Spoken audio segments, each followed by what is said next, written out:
Hi guys, Alex Peak Performance Reviews. Welcome to another vlog and welcome to another video with the Supra you'll see. And I've done it on a lunch break, so this is a bit of a different one for me. But I am basically getting to the bottom of the issues that I've had for a long time actually on the Supra. You wouldn't believe it, but slowly but surely been working our way through some stupid things, thinking, what could it be, this fuel pressure issue? Now, I've been testing loads of different bits and I did notice for so long I've been kind of looking at stuff, I noticed that we were starting to pop the fuse on the fuel pump relay. What we did is we then tried taking off the connector that goes onto the top of the pumps, off completely, then retesting it, putting a new fuse in, and sure enough it did, this time round it didn't pop a fuse. So we knew that basically that side of the loom and line is fine. So it means that it has to be something underneath the pump. So we're going to take the pump out now. You'll see that we've already, like I say, we disconnected this, turned it on, and it still popped a fuse. So I've got some new fuses. I'll put a new one in there now. That just goes in there. Everything's disconnected at the moment anyway. I did put a 30 in there. That doesn't need to go in there, so we can keep that 30 as a spare. That was one of the spares. Put back a 25 because that's what should be in there. I think there's also a 25 that robbed from there. So basically the other day I popped 2 fuses and there was already one popped. So the right fuses are back in the carriers on the pump relays. Now I'm gonna disconnect. I've marked, put a little mark on that so I know what pin roughly that's gonna correlate to, but I need to make sure that I match up the pins to where I'm going to put that back on afterwards. But yeah, going to knock this off, disconnect these, get the tank out, and then I'm going to probably run 2 lines or 12 volts basically to the pumps, to each pump, see if I can see anything obvious. Now we think that it's either going to be a completely dead pump or there's a break or something going on with the wires, but because of the way things have been happening on the Supra, it makes me lead to believe that it could be a seized pump, and that's why it's popping it. But let's have a look. Really hope that when we take this off it's going to be obvious. I have got a brand new Walbro 465 litre pump to go in there and replace hopefully what we see is a crap pump. But let's get on with this and I'll let you know how we're getting on. Right, so the ring has been knocked round counterclockwise, so that's all off. Managed to get the ventilation pipe off at the bottom end as well. This is ready to come out. Let's have a little look what's inside. So I don't know whether I'm going to be able to pick this up, but just inside this little port, which is where the impellers, which obviously rotate, are in, as soon as I pulled this out, these bits of plastic were found in the end of the literally in the filter. So somehow plastic past the actual filter sock, which is even worse, which is here, which is clean. I mean, I'm looking inside it, I can't see anything.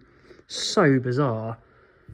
But then we were having an issue before we put a new sock on there. So I wonder whether something somehow at some point has got in there, but I don't know how. But it's obviously seized it. I would imagine anyway. We're going to test it now, see if it's seized. But yeah, I would not be at all surprised if that pump there is completely dead.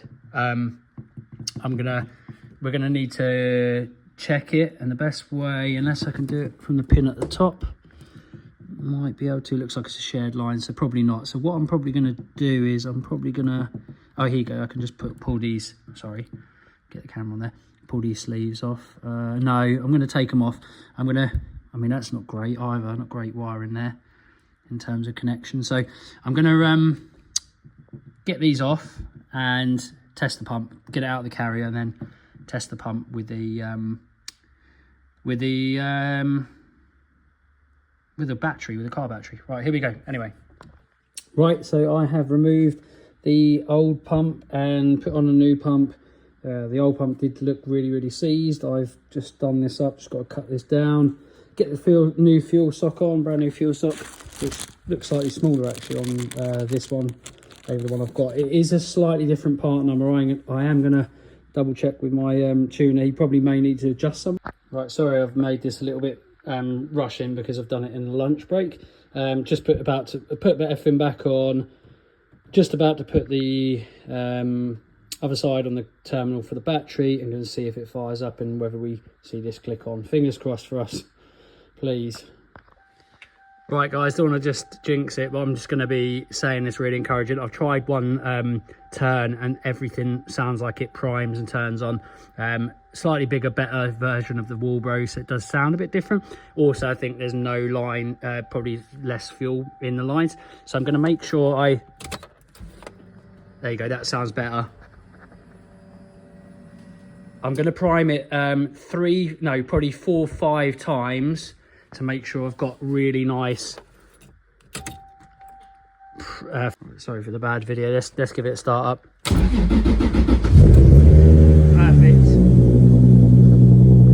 Yeah, she's back, baby. Woo! Yes, come on. Success.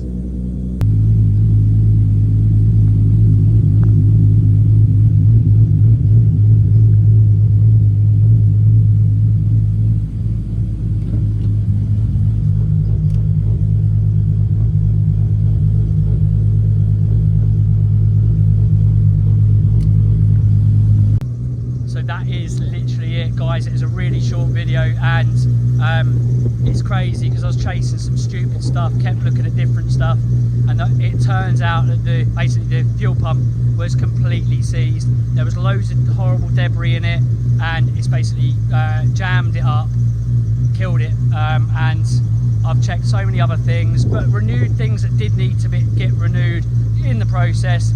I'm just going to get Romain to check the tune, make sure he's happy, because that Walbro is a slightly step up from the one that was in there, so it probably will have a little bit more flow, so you probably will want to do some fine adjustment on it. So anyway, I'm going to be able to definitely drive that nice and carefully to the motor show. If you're going to come say hi. I'm really happy. This is going to be at the British Motor Show on the Driven Mind stand. Guys, I hope you enjoyed the quick video. Obviously it's going to be some fast road running in that car very soon, because I'm a really happy man. We had loads of fuel pressure issues. There's not going to be fuel pressure issues now because it was very obvious as to why we had an issue. Anyway, guys, thank you so much for watching. As always, like, share, comment and subscribe. See you again in the next one. Bye for now.